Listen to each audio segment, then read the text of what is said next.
in the lead export nations of pharmaceutical products, there has been a long-standing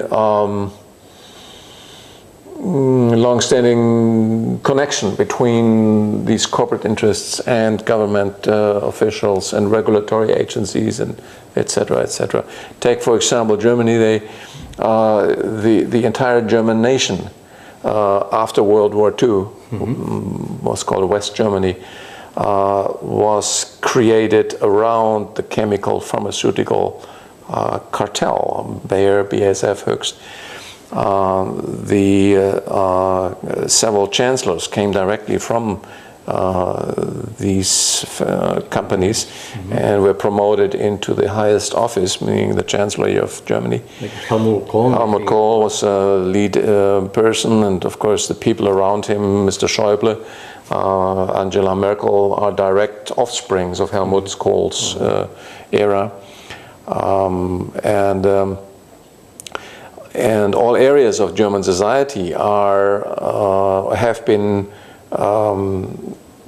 affected by the very nature of the power of these interest groups, and whether that is medicine, a strong connection into the medical schools, what you learn as a medical student, strong connection into the media, a strong connection even in the legal system, so that when you are being attacked as someone who is challenging the pharmaceutical interests, you face an uphill battle, because the pharmaceutical interest is just the common denominator of that society.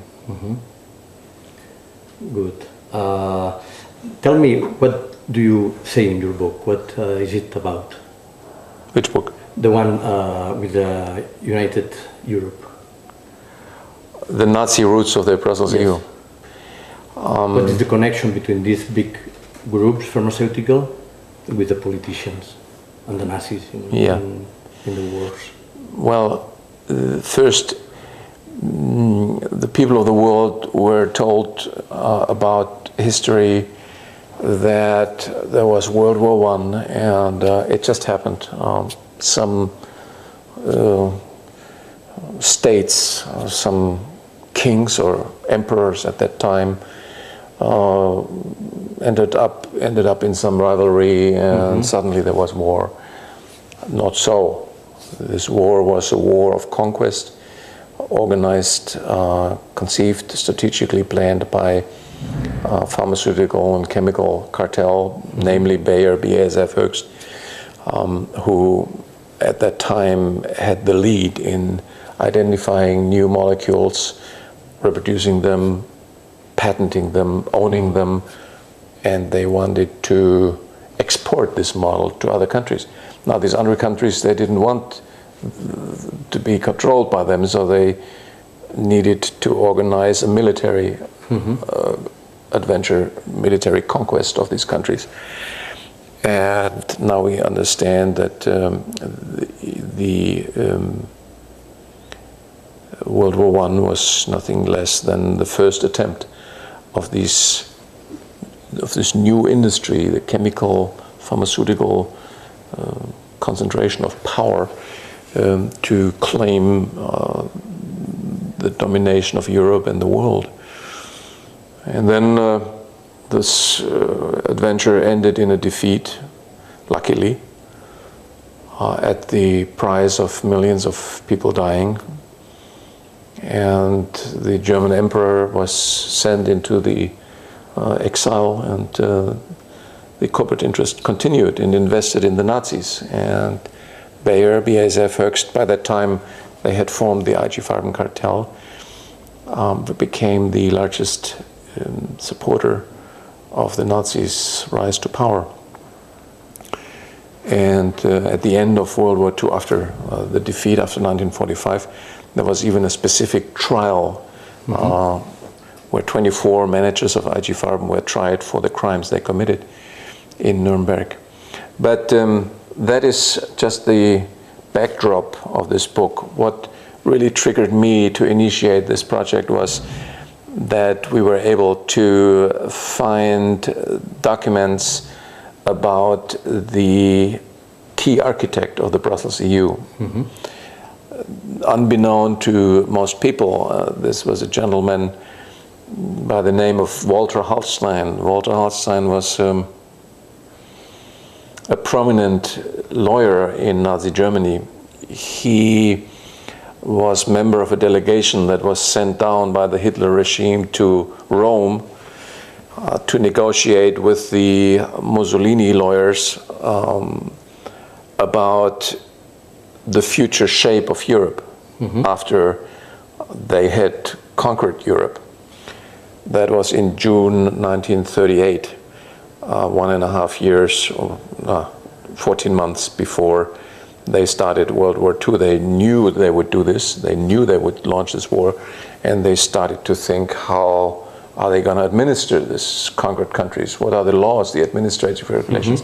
And Hallstein was the key person in the German delegation for the new architecture of a Nazi cartel Europe. Luckily, that didn't happen, and everyone thought that key people of that nature would actually go to prison or would be sentenced and removed from public office or, put away. Not so with Mr. Hallstein. When he was interrogated by what was called the denazification committee of the Allies, there were specific committees set up to make sure that the Nazis could not continue with their philosophy and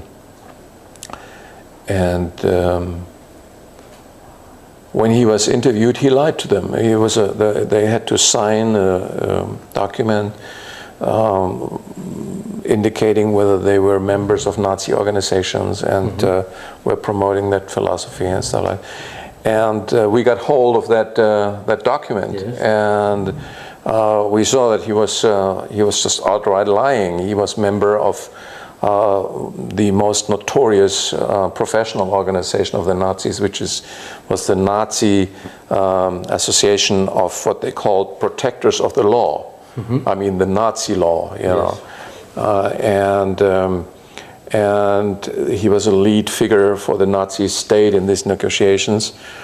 And he just lied. He just said, well, I'm innocent. And that was his entree into the next life. And he was picked up by the first German Chancellor Adenauer. And they promoted to the position of the first promoted to the chief negotiator for preparing the Rome treaties, which became, in 1957, the first legal foundation of the Brussels EU. And then he was promoted by the West German government to become the first president of the EU Commission. And he was given 8,000 and something bureaucrats, people working under him, only responsible to this one person, to create what we today know as the Brussels EU Europe, including the undemocratic structures that the Brussels the EU Commission was created as an exclusive executive committee. Responsible to literally no one. That's how it's phrased. Not the people, not the governments, to no one. They have the exclusive right to initiate legislation. Where are we? We're living in the 21st century and everyone thinks we are living in a democracy. It's outright dictatorship there on behalf of corporate interests. And it's fantastically masked by the propaganda that is being made to praise Europe as the model of peace and the model of prosperity, and etc., etc. And it's only now that the crisis that this model initiated, the one-sidedness for the corporate interests in Spain and other countries in Europe, Greece, Italy, Portugal, Ireland, and so on. So pretty soon France and ultimately also Germany. It is only now that this crisis is breaking open that these facts can be traced back to their origin. So in a nutshell, the Hallstein documents were, for me, the main reason to launch this project. I was very happy to have good colleagues working with me, Dr. Nitsuki, my long-standing colleague from Poland, Paul Taylor, and of course August Kowalczyk, who is a survivor of the Auschwitz concentration camp. And with his support for this book, he of course was adding a lot of authenticity as one of the victims of Auschwitz. Auschwitz being, of course, 100% subsidiary of IG Farben at the time.